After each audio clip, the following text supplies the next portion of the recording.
नमस्कार दोस्तों, आपके अपने चैनल आरके न्यूज अपडेट पर आपका स्वागत है। दोस्तों, बात करेंगे ग्रुप डी प्रमोशन से संबंधित। तो जो ग्रुप डी की बड़ी भर्ती हुई थी उनके प्रमोशन से संबंधित मुद्दों के बारे में वीडियो थोड़ी लंबी हो सकती है, लेकिन आपको ध्यान से समझना है और जो आपके जो एम्प्लॉयज दोस्त हैं उनको समझाने की कोशिश करनी है, क्योंकि अपना प्रमोशन तभी संभव है जब हम इस मुद्दे पर बात करेंगे, इसके बारे में कदम उठाएंगे। अन्यथा प्रमोशन के बारे में आपको पता ही है, सरकार की अगर रणनीतियों पे चले तो टाइम पीरियड बहुत लंबा होगा। बात कर लेते हैं ग्रुप डी प्रमोशन। तो मुद्दे को समझो, इसके लिए जो 4/2018 वाली जो अपनी भर्ती है, इसके लिए जो कॉमन कैडर लागू हुआ उसके बारे में सबसे पहले बात आती है कि 2 साल का टाइम पीरियड किया जाए। बहुत अच्छी बात है कि 2 साल का टाइम पीरियड किया जाना चाहिए, सबसे अच्छी मांग है। उसके बाद आती है कि 50% सीटों पे है जो है 50% सीटें जो है प्रमोशन के हिसाब से भरी जानी चाहिए, सीधी भर्ती की बजाय। अच्छी बात है ये भी। ये दोनों जो है मांगों के पक्ष में हूं मैं, लेकिन मेन जो मुद्दा है उसको आप समझ नहीं रहे हैं। अगर अच्छे से समझें और दूसरों को समझाएं तो तभी बात बनेगी अपनी। देखा जाए तो ग्रुप सी की जो ये इतनी सारी पोस्टें हैं, ग्रुप सी की जो इतनी सारी पोस्टें हैं, क्यों हमें कलर की साइड ही जो प्रमोशन के लिए है तैयार किया जा रहा है? क्यों दिमाग सभी के माइंड सेटअप में सभी के यही है कि हमारा प्रमोशन कलर की तरफ हो, जेई की तरफ हो? सिर्फ इन्हीं बातों पर क्यों ध्यान अपना? ग्रुप सी की तो पोस्टें बहुत ज्यादा हैं, बहुत सी टाइप की पोस्टें ग्रुप सी के लिए। तो हमारा माइंड सेटअप ये होना चाहिए कि ग्रुप सी पे हमारा प्रमोशन हो, ना कि किसी एक पोस्ट पे। कॉमन कैडर लागू किया गया है, एक डिपार्टमेंट से इंप्लॉय को दूसरे डिपार्टमेंट में उठा के किसी टाइम भी एक लेटर के जरिए फेंका जा सकता है। डिपार्टमेंट चेंज हुए थे अभी कुछ समय पहले, आपने देखा होगा, 1-2 साल की बात है। डिपार्टमेंट चेंज हुए थे, हम एक डिपार्टमेंट से दूसरे डिपार्टमेंट में चले गए थे। कॉमन कैडर लागू हम पे, तो हम जब आगे प्रमोशन होगा तो हमारा अगर कलर के भी प्रमोशन होता है तो कलर में कहीं भी मतलब आप दूसरे डिपार्टमेंट में आपको सरकार एडजस्ट कर सकती है। सिर्फ कॉमन कैडर का मतलब यही बनाया गया अभी तक। तो हमको जो मुद्दे उठाने हैं वो मुद्दे रहेंगे कि टेक्निकल कैंडिडेट को टेक्निकल के अंदर प्रमोशन मिले और क्लैरिकल लाइन वाले को क्लैरिकल लाइन के अंदर प्रमोशन मिले। अगर कोई भी कुक है, अगर कुक है डीजी पुलिस डिपार्टमेंट के अंदर, अगर उसके पास बीटेक है और अगर वो क्लर्क में प्रमोशन पाता तो उसको फायदा क्या होगा इस चीज का? उसकी तो जो डिग्री है वो घर पे दरगी तरह ही रह जाएंगी। तो मुद्दा हमें ये बनाना चाहिए कि टेक्निकल वाले को तो टेक्निकल लाइन में प्रमोशन दो और जो क्लैरिकल लाइन की क्वालिफिकेशन किया हुआ है कैंडिडेट उसको क्लैरिकल में प्रमोशन मिलना चाहिए।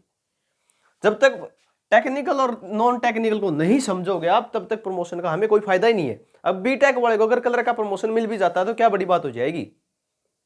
कोई बड़ी बात नहीं होगी वो, क्योंकि उसने बीटेक की डिग्री कर रखी है यार। वो ए ग्रेड का अफसर लग जा सकता है, लेकिन उसको मिल रही है फिर भी ग्रुप सी की ही। तो उसके लिए कम से कम अपनी जो आपकी जो क्वालिफिकेशन है, आप सरकार को भी इसके बारे में पता कि 18,000 कर्मचारी जो हमने भर्ती किए हैं वो एजुकेटेड पर्सन बहुत ज्यादा है उसके अंदर। तो सरकार को इसके बारे में मतलब जब हम अपना कदम उठाएंगे तभी सरकार जो है सीधी लाइन पे आएगी। तो हम सबसे पहले मुद्दा यही रखना चाहिए कि टेक्निकल और नॉन टेक्निकल, टेक्निकल और नॉन टेक्निकल सभी मतलब सभी डिपार्टमेंट के अंदर क्या है, अलग से पोर्टल होना चाहिए कि टेक्निकल की जो इतनी पोस्टें खाली हैं ग्रुप सी की और नॉन टेक्निकल की इतनी पोस्टें खाली हैं, ग्रुप डी के इतनी सीटें खाली हैं, ग्रुप सी की इतनी सीटें खाली हैं, हर साल उस पर डाटा होना चाहिए ताकि टेक्निकल वाले टेक्निकल साइड में प्रमोशन कर सके। और एक डिपार्टमेंट में अगर पोस्टें प्रमोशन के लिए आती हैं तो सभी कर्मचारियों को, सभी ग्रुप डी कर्मचारियों को मौका मिलना चाहिए, क्योंकि कॉमन कैडर पर है जब हम पे, तो हम सभी को मौका मिलना चाहिए उसके लिए। अगर एजुकेशन डिपार्टमेंट में सीट एक कलर की एक सीट प्रमोशन के लिए आती है तो उसके लिए भी सभी एप्लीकेबल होने चाहिए। और अगर पीडब्ल्यूडी डिपार्टमेंट के अंदर एक जेई की पोस्ट आती है तो डीजी पुलिस वाले कुक को भी मौका मिलना चाहिए, अगर उसके पास डिग्री है या पॉलिटेक्निकल का डिप्लोमा किया हुआ तो उसको भी मौका मिलना चाहिए। आईटीआई वालों को भी अगर ऑपरेटर की जो पोस्ट आती है तो उसको भी मौका मिलना चाहिए, आईटीआई की हुई चाहे वो किसी भी डिपार्टमेंट में हो। जो क्वालिफिकेशन है अगर वो किसी भी डिपार्टमेंट में कोई भी ग्रुप डी एम्प्लॉय किए हुए है तो उसको मौका मिलना चाहिए। अब हरियाणा कौशल रोजगार निगम का जो 12 पेजों का जो लेटर जारी किया हरियाणा सरकार ने, ये ग्रुप सी की पोस्टें तो बता दी कि हाँ हम फ्रेश जो पहले काम कर चुके हैं उनका पंजीकरण कराने लग रहे हैं और जिन्होंने फ्रेश के कैंडिडेट के भी पंजीकरण शुरू नहीं हुए हैं। हाँ, हम उन कैंडिडेट को सीधा पटवारी ग्राम सचिव तो लगा सकते हैं, लेकिन ग्रुप डी वालों को क्यों नहीं लगा रहे? जब ग्रुप डी वालों के पास प्रोबेशन पीरियड कंप्लीट कर किया जा चुका है, 3 साल की सर्विस हो गई, तो उनका प्रमोशन क्यों नहीं कर सकते? ये अभी समझने की बात यही है कि जब उनको मतलब है फ्रेश कैंडिडेट तो अच्छे लग रहे हैं, लेकिन ग्रुप डी के जब अगर ग्रुप डी के कैंडिडेटों को प्रमोशन दे दिया जाए तो सीटें तो वैसे ही खाली हो जाएंगी नीचे, तब आप ग्रुप डी की भी तो भर्ती कर सकते हैं। सीईटी के माध्यम से बड़ी भर्ती भी कर सकती है सरकार अगर चाहे तो। फिर प्रोबेशन का जो है, प्रमोशन का जो 2 साल का क्राइटेरिया है वो कम करके अपने आप कर सकती है प्रमोशन सरकार अगर चाहे तो। लेकिन इसके लिए हमें तैयार होना पड़ेगा। जब तक जो यूनियन बनी है, अगर जब तक यूनियन, सबसे पहले तो एक दूसरा जो एम्प्लॉय है वो आपस में इस बात को समझेगा तभी बात बनेगी, और फिर ही यूनियन का साथ देने के लिए वो तैयार होगा। तो आप खुद भी समझे इस बात को और दूसरों को भी समझाइए कि सिर्फ हमें क्लैरिकल लाइन में ये नहीं है कि हाँ हमें क्लर्क लगना है, ग्रुप सी में जाना, नहीं, हमें प्रमोशन इन सीटों पे भी चाहिए। ग्रुप सी के अंदर, ग्रुप सी के अंदर जाना है तो हमें प्रमोशन इन सीटों पे भी चाहिए। अगर जूनियर स्केल के लिए अगर क्वालिफिकेशन पूरी है जिस ग्रुप डी के एम्प्लॉय की, तो प्रमोशन प्रत्येक डिपार्टमेंट में अपॉर्चुनिटी होनी चाहिए सभी के पास। अगर ड्राइवर के लिए क्वालिफिकेशन पूरी करता है तो उसको भी प्रमोशन होना चाहिए। कंडक्टर के लिए जो क्वालिफिकेशन पूरी करता है उसको भी मौका मिलना चाहिए। अगर ग्राम सचिव के लिए ग्रेजुएशन जो रखी गई है, ग्रेजुएशन अगर कंप्लीट कर रखी है ग्रुप डी एम्प्लॉय ने, तो उसको मौका मिलना चाहिए यहाँ पे प्रमोशन के लिए। सरकार चाहती है कि हाँ हम ज्यादा से ज्यादा भर्ती करें, तो फिर वहां से नीचे भी तो सीट खाली होंगी। और जब इस तरह से प्रमोशन का क्राइटेरिया होगा कि टेक्निकल वाले बंदे को, अब एक ग्रुप बीटेक किया हुआ कैंडिडेट ग्रुप डी में लग के आ जाता है, और अगर उसका बीटेक का किया होगा अगर फायदा ही नहीं हुआ ना आगे, वो क्लर्क पे चला गया और सारी उम्र क्लर्क पे रिटायरमेंट की ले ली उसने, तो उसका फायदा क्या हुआ उस बीटेक किए होगा। अगर टेक्निकल वाले का टेक्निकल पे और नॉन टेक्निकल वाले का नॉन टेक्निकल पे प्रमोशन होगा तो सरकार को भी फायदा होगा। उस सरकार को वही कैंडिडेट मिलेंगे जिन्हें उस चीज का ज्ञान है, नॉलेज मिलेगी उनको। आप अगर 3 साल के अंदर 2 साल के अंदर प्रमोशन नहीं करना चाह रहे, ना करो। जेई के ऊपर जिसके पास पॉलिटेक्निकल का डिप्लोमा है ग्रुप डी एम्प्लॉयज के पास, चाहे वो किसी भी डिपार्टमेंट में हो, उसको आप जेई का असिस्टेंट रख लो, प्रमोशन मत करो जेई की सीधी। जेई का असिस्टेंट रख लो 2 साल के लिए, जो सैलरी का जो बॉन्ड है वो रख लो कि हाँ हम सैलरी इतनी ही रखेंगे आपकी ग्रुप डी वाली, लेकिन आपको जेई का असिस्टेंट बना देते हैं, 2 साल के बाद आपका प्रमोशन जेई पे कर देंगे हम। ऐसा नियम बना दो सरकार, कोई दिक्कत नहीं है। लेकिन इससे तो अच्छा रहेगा कि कोई बीटेक किया हुआ कैंडिडेट, एमटेक किया हुआ कैंडिडेट पीएन की पोस्ट पे ही रह जाए और बाद में वो क्लर्क पे प्रमोशन पाए। तो इससे तो अच्छा यही होगा कि आप हमें असिस्टेंट ही रख दें। तो मुद्दा थोड़ा गर्म है, आप इसको समझे पहले।